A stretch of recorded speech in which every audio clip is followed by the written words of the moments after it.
Por favor, levanta as duas mãos para o céu. Fala assim comigo: Deus e Pai, eu te agradeço novamente pela oportunidade que o Senhor me dá nesta noite de te adorar, te louvar e bendizer o teu nome. Eu te peço, Senhor, fala comigo na tua palavra, a qual recebo desde já pela fé. Recebo desde já a minha resposta pela fé. Em nome do Senhor Jesus, amém. Graças a Deus. E dê uma forte salva de palmas para o Senhor Jesus. E pode se sentar, por favor, então. Olha, hoje então tem batismo nas águas. 15 pessoas vão passar pelas águas do batismo. 15 pessoas vão cumprir o mandamento do Senhor Jesus, porque batismo não é opção, batismo é mandamento. É o primeiro ato de fé que uma pessoa que se converteu a Cristo, que nasceu de novo, deve tomar, passar pelas águas do batismo, né? Então essas pessoas vão cumprir o mandamento do Senhor Jesus nesta noite. No meu coração, eu gosto muito de ver pessoas sendo batizadas depois de terem ouvido o Evangelho, entendido o Evangelho e se convertido de verdade. Sabe por quê, gente? Presta atenção. Porque quando uma pessoa, ela aceita, recebe Jesus como o Senhor da sua vida, quando ela compreende que ela precisava do Salvador, e ela se entrega para Ele, e passa pelas águas do batismo, ela está ingressando na família de Deus. Toda pessoa que recebe Jesus como Senhor, com a sua boca o confessa como Senhor, né? E tem uma conversão real, essa pessoa passa a fazer parte da família de Deus. Eu sempre falo para você aqui, ó, cristianismo, para nós, não é religião. Cristianismo é religião para as estatísticas, para o pessoal do mundo aí, para as pessoas, enfim. Cristianismo é família. Nós temos um pai, somos filhos dele, e ele se dispõe a cuidar de nós, a cuidar da família dele. Olha que privilégio. O Todo-Poderoso, aquele para quem não há limite nenhum, aquele que pode todas as coisas, ele se dispõe a cuidar de nós como um bom pai faz com o seu filho. Isso é privilégio, porque a gente não merecia essas coisas. Tanto é verdade que a Bíblia diz que quando a gente estava no mundo, diz a Bíblia, éramos inimigos de Deus. Toda pessoa fora de Cristo, sem Cristo, é pela Bíblia chamada de inimiga de Deus. Quer dizer, faz oposição, né? Porque a natureza é outra. A natureza da pessoa sem Cristo é a natureza do inimigo. Só muda isso quando a pessoa nasce de novo, passa a ter a natureza do Pai Celeste. Mas a gente é informado pela Bíblia que quando o Senhor Jesus morreu naquela cruz, ele morreu sendo nós ainda inimigos dele. Para você ver, ele amava a cada um de nós, mesmo sendo inimigos dele. Agora imagina o quanto ele nos amará mais, sendo nós filhos de Deus. Muito mais. E é importante você aprender essas coisas, ouvir essas coisas e receber essas coisas no seu coração, essas informações no seu coração, porque isso fortalece muito a nossa fé. Você já reparou como é a tática do inimigo para enfraquecer um crente? Você reparou como é que o diabo age para tentar deixar um crente caído, desanimado? Ele sempre começa a semear coisas ruins na cabeça do crente.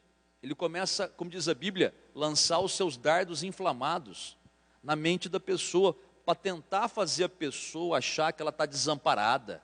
Quantos crentes você já não escutou falar isso? Deus esqueceu de mim, Deus não me ajuda, Deus não me escuta, Ele virou as costas para mim, começa a blasfemar. Meu Deus me desamparou, Deus me deixou. Mentira, mentira do diabo, né? Só que tem crente que acredita na mentira do diabo, infelizmente. E eu posso garantir para você que é mentira. Sabe por quê? A palavra de Deus, ela é fiel. Diga comigo, a palavra de Deus é fiel. O que significa isso? Que ela não pode mudar. Ela nunca vai mudar. A palavra do Senhor proferida pela boca dele não volta atrás. O que ele falou não tem arrependimento. Ele falou, está falado. Então a palavra dele, a palavra da Bíblia. Gente, a palavra de Deus é a palavra da Bíblia, tá? Não tem outra palavra. Tá? A palavra de Deus é a palavra da Bíblia, a palavra da Bíblia é a palavra de Deus. É a essa palavra que eu me refiro. Então, na Bíblia, que é a palavra de Deus, está escrito o seguinte. Deus fala assim, para o povo dele que somos nós que estamos em Cristo, nós que aceitamos a Jesus, nós que nascemos de novo por ter recebido o Senhor Jesus como Salvador.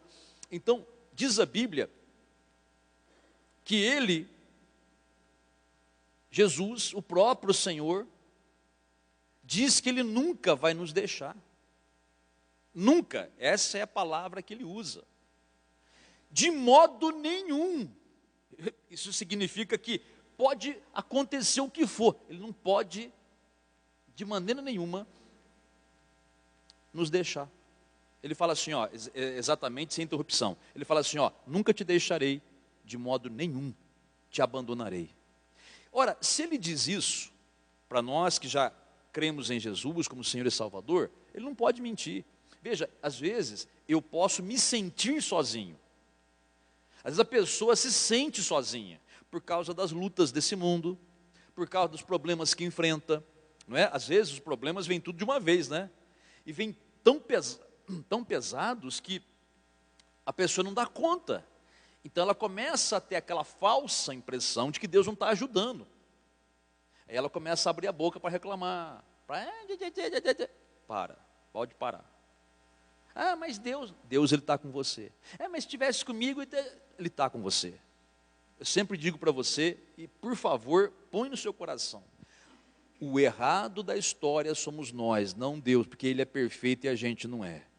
Se alguma falha tem, se eu não recebo alguma coisa, a culpa é minha, a falha está em mim, então eu tenho que ser humilde de reconhecer quem está errado. Eu estou aqui embaixo, ele está lá em cima. Ele é certo, eu não.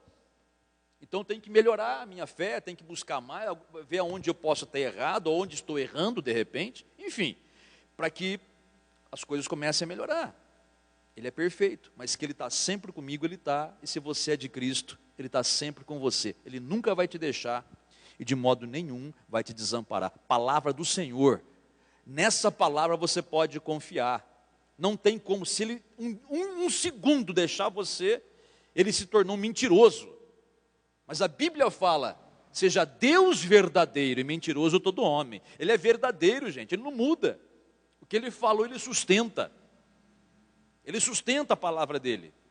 Então você tem que confiar. Quando você escuta isso, e nisso você acredita, deposita a sua fé, a sua confiança, a tua fé aumenta. Você começa a se sentir seguro. E outra coisa que eu vou te falar, antes da gente ler o texto aí, eu nem pedi para você localizar ainda, né? Agora há pouco eu falei, muitas vezes nós nos sentimos desamparados, devido a uma série de coisas. Mas o nosso sentimento, gente, ele é enganoso. A gente não pode viver por sentimento. A Bíblia ensina isso. Sentimento é aquilo que o teu corpo sente. 5 sentidos, né? Visão, audição, olfato, paladar e tato. A gente tem contato com as coisas desse mundo através dos 5 sentidos. E muitas vezes você não vai ver a pessoa que você ama do seu lado, ou você vai ver ela te traindo. Veja, em casos de traição, tá? O assunto não é esse, mas só para você entender. Aí você fica chateado porque viu a pessoa te passando a perna. Ou então, às vezes, você não vê o dinheiro para pagar a sua conta. Às vezes você sente o tato, né? O corpo doendo. Às vezes você olha para a tua família e vê teus filhos indo para as drogas. Você vê o marido chegando bêbado em casa ou drogado. Veja, você vê as coisas. Às vezes você escuta alguém te humilhar, alguém te caluniar. Às vezes você escuta alguém te ofender. Tudo isso mexe com a gente, se a gente não tiver focado em Cristo. Veja, os sentimentos da gente, a gente não pode deixar dominar a gente. A gente tem que entender o seguinte, como Paulo fala, nós crentes, não vivemos por vista. Quando ele fala vista, significa isso. Eu não posso viver a minha vida baseado no que o meu sentimento diz. Paulo fala assim então: mas nós vivemos por fé. O que significa isso? Não viver por vista e viver por fé. Significa, não se deixe levar pelos sentimentos. Está se sentindo sozinho só porque tem problema? Para de falar que está sozinho, para de blasfemar, para de falar bobagem, para de reclamar, para de murmurar. O murmurante sempre sofre, e a situação do murmurante nunca muda, só piora. Então, você não aprendeu na Bíblia? Para de murmurar. Começa a adorar o Senhor, a glorificar, porque Ele garantiu que está com você. Só que Ele só vai se manifestar na tua vida a hora que você provar para Ele que você crê nisso. A hora que você acreditar de todo o seu coração que Ele não pode mentir e que Ele está na tua vida a todo momento, sem um segundo de exceção. Ele está eternamente com você.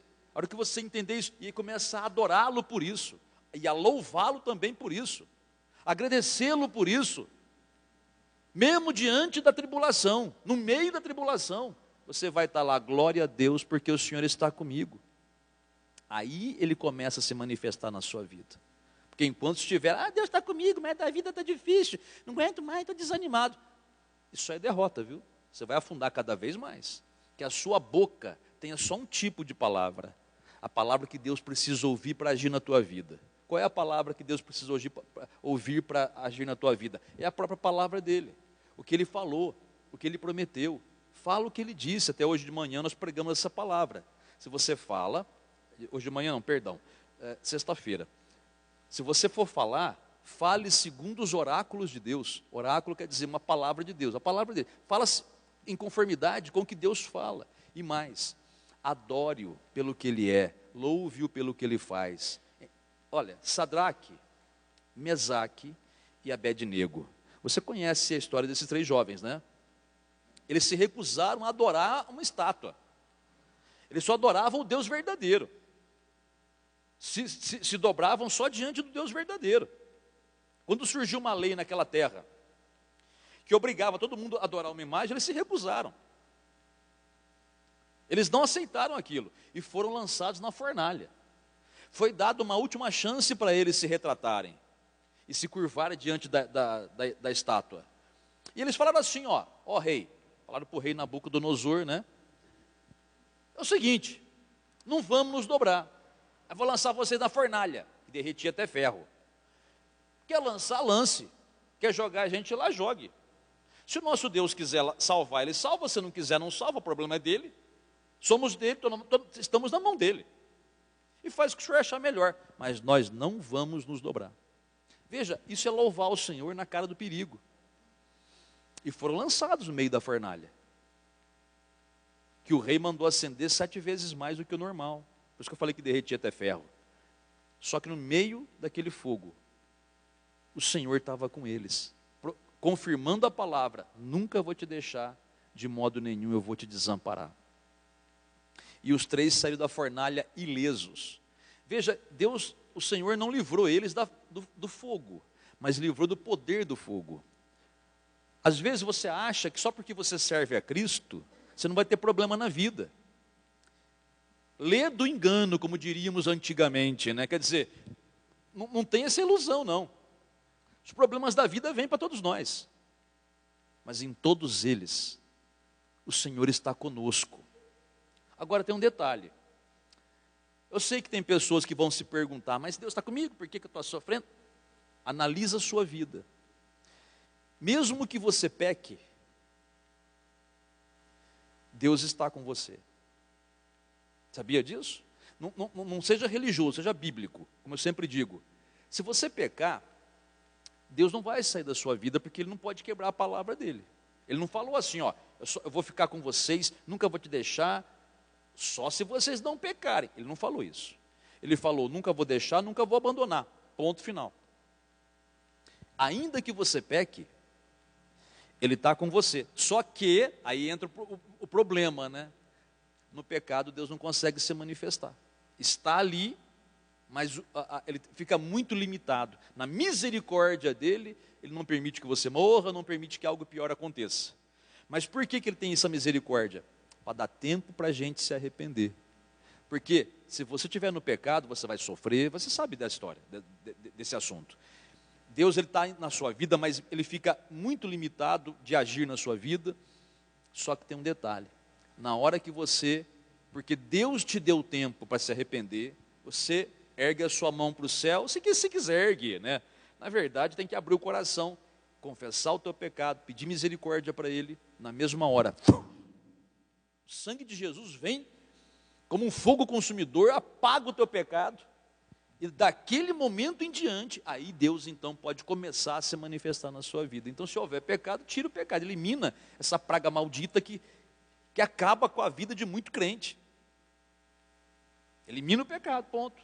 Aí Deus começa a se manifestar. Agora, é interessante, né? Como Deus é bom e maravilhoso com a gente, né? Mesmo que a gente erre, Deus ainda está ali, tentando nos convencer, nos levar ao arrependimento, para que Ele possa nos ajudar. Deus é assim. Por isso que é família. Por isso que é família. Porque qual família que não tem problema? Ou mais ou menos, mas sempre tem, não é? Pode ser que alguma seja uma raridade, não tem um problemico de nada, mas sempre tem. Às vezes o marido discute com a esposa, não concorda com uma coisa com outra. Às vezes a mãe fica nervosa com os filhos. Às vezes os filhos se embrenham pelo caminho das drogas ou do crime, né? Dá problema. Às vezes alguém fica doente. Às vezes alguém faz alguma coisa que não deve ser feito e dá problema para os pais ou para os irmãos, sei lá. Problemas, gente, problemas sempre tem. Mas não é porque você tem problema com a família que você vai abandonar a tua família, não é verdade? Não é, você não vai abandonar teu filho, está nas drogas. Antes, veja, é claro que no último caso, se o filho quiser sumir, ir embora, você não tem muito o que fazer. Mas a maioria das pessoas que eu conheço, e acredito que seja assim com quase todo mundo, quem tem, por exemplo, um filho nas drogas, vai tentar lutar para libertar ele. Trazer na igreja, internar numa clínica, fazer alguma coisa. Às vezes o filho não quer vir na igreja, né? Mas a pessoa sempre vai tentar lutar. Quem tem problema no casamento, por exemplo, como eu falei agora há pouco, né? De repente você descobre uma traição, ou suspeita de uma traição, como é dar briga, como é dar rolo. Não é porque você ouviu uma traição, ou está suspeitando de alguma coisa, que você já vai fazer suas malas, vai embora dessa casa, some, vou sumir daqui, nunca mais eu apareço. Não, você não vai fazer isso. Sem antes, no mínimo, tentar ver o que aconteceu. E tentar solucionar aquilo ali, para ver se tem conserto. E olha, muitos casos tem conserto. Passar por uma traição não é fácil, não. É doloroso demais. Só que tem casos que ainda há o perdão, e tem casos que sim, há uma renovação. Tem casos que há o perdão e há o cancelamento do erro, e o casal volta naquela união de novo. Tem casos que infelizmente não dá. Vários motivos, várias situações, cada caso é um caso, como eu sempre digo. Porém, assim como você é família, principalmente com os seus filhos, porque muito provavelmente a pessoa é mais fácil, vamos dizer, fazer um divórcio, né, do que abandonar o filho. Então você vai lutar pelo teu filho, mesmo com aqueles probleminha que ele tem. Ele tem problema, mas ainda é teu filho. Porque ex-filho não existe. Você pensa que com Deus é diferente? Você pensa que quando você erra, Deus te abandona? Pelo contrário, aí que Ele vai em cima de você, não para te lascar a lenha. Tem pessoas que pensam, né, eu estou no pecado, Deus está me açoitando, Deus está me castigando. Desculpe, eu acho que você deve conhecer um outro Deus, que não é o verdadeiro. Deus não coloca câncer em ninguém, Deus não chicoteia ninguém, Deus não faz mal para ninguém, Deus não mata ninguém. Aí Deus vai matar. Não vai. Esse deve ser o outro Deus aí de qualquer coisa falsa que você conhece aí. O verdadeiro não é assim. Gente, é tão simples de entender. Mas por que acontece certas coisas? Ah, aí sim. Porque Deus permite. Isso é Deus permitir, sim. Deus fazer o mal, não. A morte existe, mas a morte não foi criada por Deus. A morte só entrou no mundo porque o diabo entrou no mundo, porque o pecado entrou no mundo. A morte não provém de Deus. Agora, que Deus ele entrega a pessoa, sim, entrega no sentido assim, ó, Ele deixa a pessoa ir até um certo ponto. Isso é verdade. Então Ele deixa aí. Porque Deus é luz. A Bíblia fala isso, Ele é luz. Fora de Deus há o que, gente? Trevas, não é verdade? Se você sai da presença de Deus, você começa a entrar nas trevas. Ora, as trevas, como diz o texto bíblico, é o território de Satanás. A Bíblia fala isso. Nós, quando aceitamos Jesus, nos convertemos, a Bíblia fala, nós fomos transportados do império das trevas para o reino do Filho do seu amor, para o reino do Filho de Jesus. Nós saímos das trevas e viemos para a luz. João também fala isso, ele fala a respeito de, ele nos trouxe para a sua maravilhosa luz. Agora, quando eu peco e não me acerto, ou demoro para me acertar, ou então insisto no erro, eu mesmo, não é Deus, eu mesmo começo a entrar nas trevas. Nas trevas tem demônios. São eles que fazem o mal, são eles que põem doenças, são eles que causam a morte, são eles que amarram a vida de uma pessoa. E Deus está olhando aquilo e está permitindo. Porque Deus não vai mudar o teu livre-arbítrio. Você tem livre-arbítrio para escolher. Você quer escolher andar no caminho errado? Ande. Mas também não reclame quando estiver colhendo maldição. Você pode escolher não andar no caminho errado e andar no caminho da luz? Claro que pode. Deus vai se alegrar muito. Permaneça na luz. Veja que o problema somos nós, sempre somos nós. Nunca é Deus, sempre somos nós. Entendeu? Então, se há erro na sua vida, meu filho, eu te praticamente suplico para você, faça hoje um acerto com Deus. Porque você não sabe o dia de amanhã. Do jeito que você morre, você fica. A Bíblia fala, do jeito que uma árvore cai, ela fica. Se você morrer no pecado, é inferno para você. Eu não vou jogar suquinha em você e nem ser falso com você como alguns são, não. Não, mas Deus é amor, Deus entende. Sai fora dessa bobagem aí. Deus é amor, isso não é bobagem, tá? Não é isso que eu estou falando. Eu quero dizer que é bobagem, é que você acredita que, muitas vezes o crente acredita, né? Que pode viver como quer, e se morrer a qualquer momento está tudo bem, porque Deus entende. Esse é o engano de Satanás. Ele fica enganando a pessoa.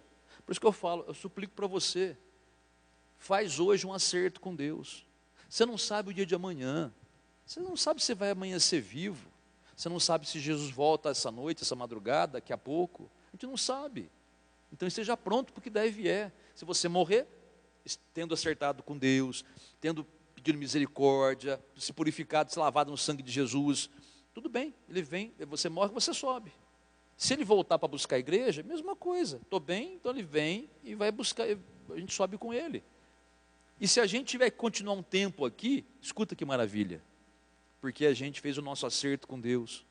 Porque a gente quebrantou o coração.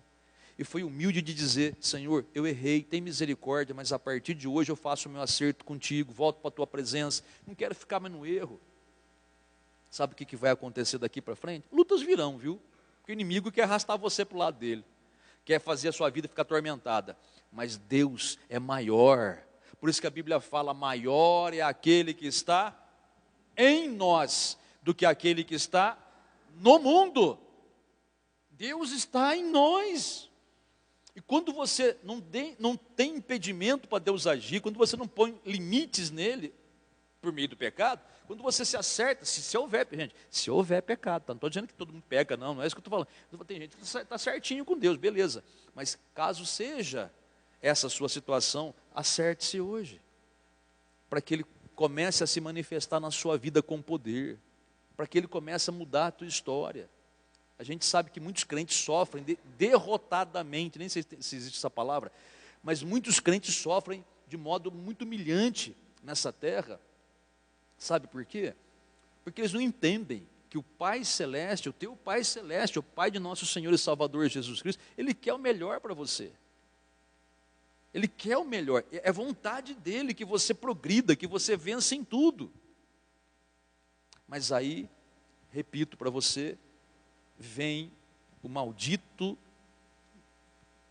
do inimigo, de Satanás, o diabo, como você queira chamá-lo, e começa a jogar os dardos dele na sua cabeça, que você está sozinho, que a vida é assim mesmo, que não tem jeito a tua situação, você tem que calar a boca dele, e você cala a boca dele com a própria palavra do Senhor, entendeu? Leia comigo o texto aí, que eu nem pedi para você abrir, mas vamos abrir, vai ser rapidinho, tá? Efésios, capítulo de número 2, pronto? Já? Uma outra coisa que eu quero te falar, enquanto o pessoal acaba de procurar aí, olha só, aprenda a ver o nosso Deus, Criador de todas as coisas, como Pai. Não veja Ele como Senhor apenas, Ele é Senhor, tá? Ele é dono, proprietário da gente, comprou a gente com o sangue de Jesus, comprou a gente com coisas que são mais preciosas que prata e ouro, como diz a Bíblia. O preço foi muito alto para te comprar para Ele, tá? Então você pertence a Ele, se você aceitou a Cristo. Mas muitos crentes ainda veem Deus como Senhor, Senhor severo. Ai, se eu errar, vem a cacetada. Não, Ele é Pai de amor. Quer uma vida reta para a gente? Claro que quer. Mas a gente também tem que fazer a nossa parte, né? Vigiar, oração constante, né?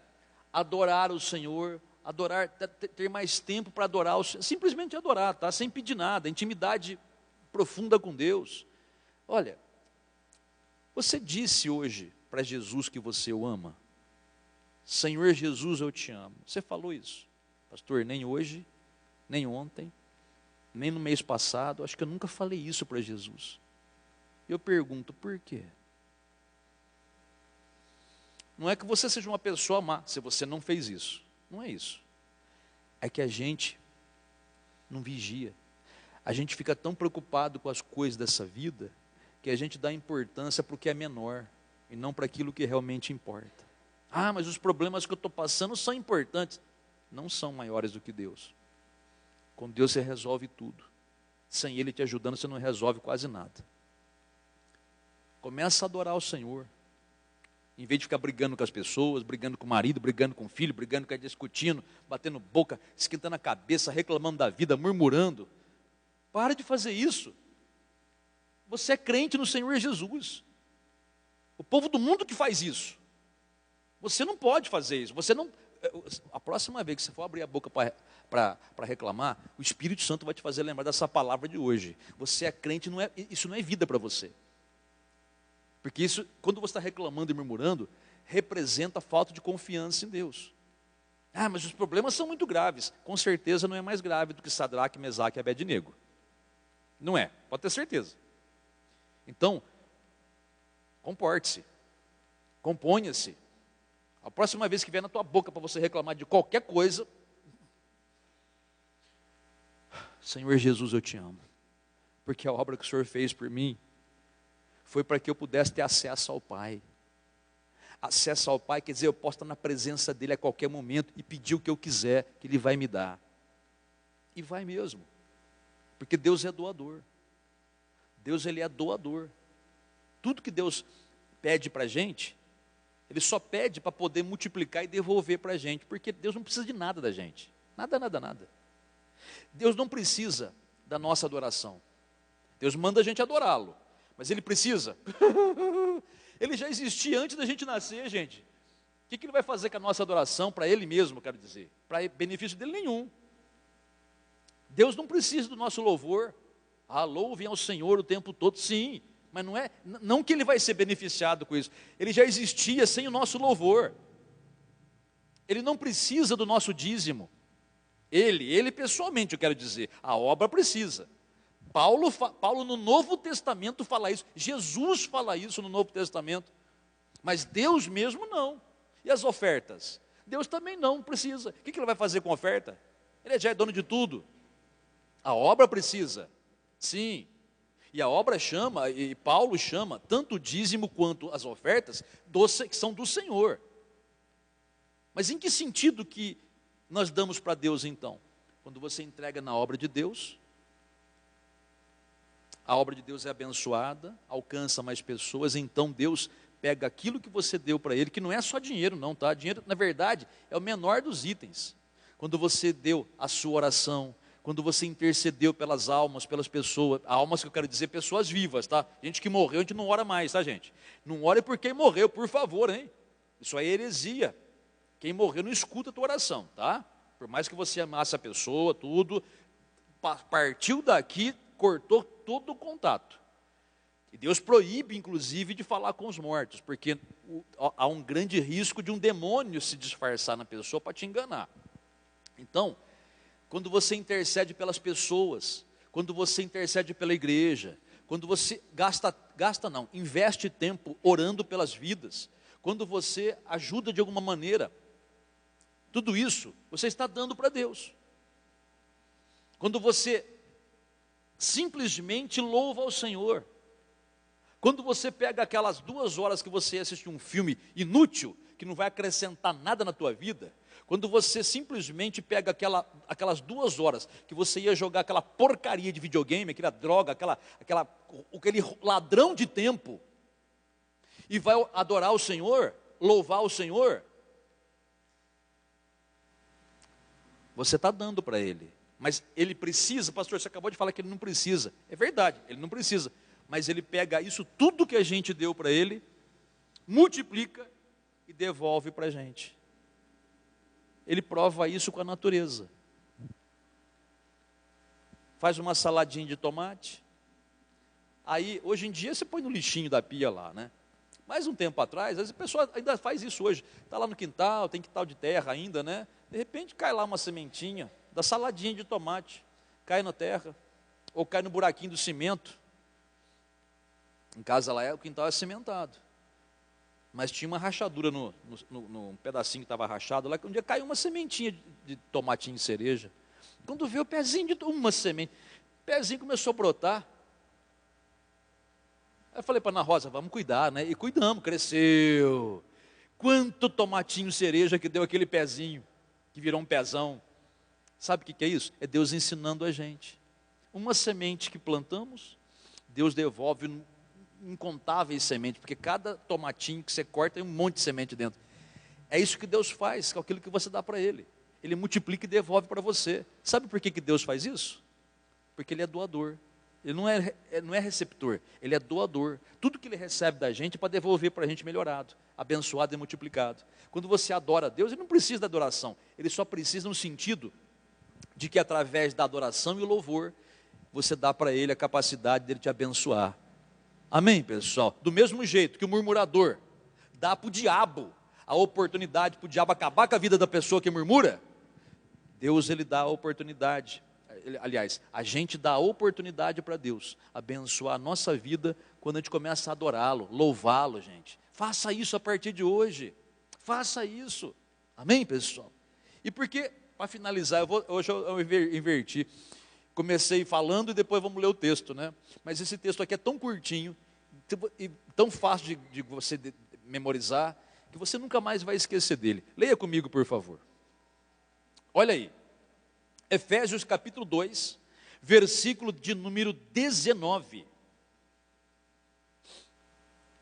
Assim, já não sois estrangeiros e peregrinos, mas concidadãos dos santos, e sois, leia bem devagar, sois da família de Deus. Para um pouquinho, vou encerrar já.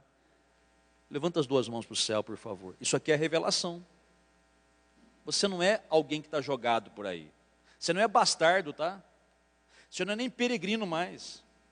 Você tem um pai que ama você e cuida de você, só que Ele espera que você se comporte como um filho bendito dEle. Tá bom?